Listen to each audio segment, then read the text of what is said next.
નમસ્કાર, હું Rinku Prajapati public India ન્યૂઝમાં આપનું સ્વાગત કરું છું। શરૂઆત કરીએ આજના સમાચારની। આણંદમાં લક્ષ્મી 4 રસ્તા પાસે બેકાબૂ બનેલી એસટી બસે 4 વાહનોને અડફેટે લીધા, સદનસીબે જાનહાનિ ટળી।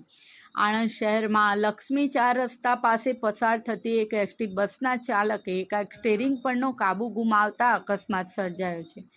બેકાબૂ બનેલી બસ સૌપ્રથમ રિક્ષાને અથડાયા બાદ રોડની સાઈડમાં પાર્ક કરેલ 3 કારને ટક્કર મારી હતી।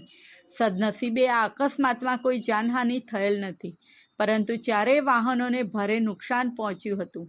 આ ઉપરાંત એક વીજ પોલ પણ ધરાશાયી થયો હતો। ચાલુ બસે ડ્રાઈવર બેભાન થતાં અકસ્માત સર્જાયો હતો। બેભાન થયેલા એસટી ડ્રાઈવરને સારવાર અર્થે 108 એમ્બ્યુલન્સ મારફતે હોસ્પિટલે ખસેડવામાં આવ્યો છે। અકસ્માતને પગલે સ્થળ પર લોકોના ટોળેટોળા ઉમટી પડ્યા હતા। આ અંગે અકસ્માત સર્જનાર એસટી બસના કંડક્ટર અરવિંદભાઈ વાઘેલા જણાવે છે કે આણંદ ડેપોની આ બસ વડોદરાથી ચકલાસી જતી હતી।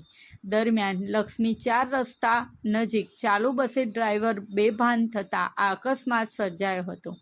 બસમાં 20 જેટલા મુસાફરો હતા, પરંતુ મુસાફરોને કંઈ થયેલ નથી।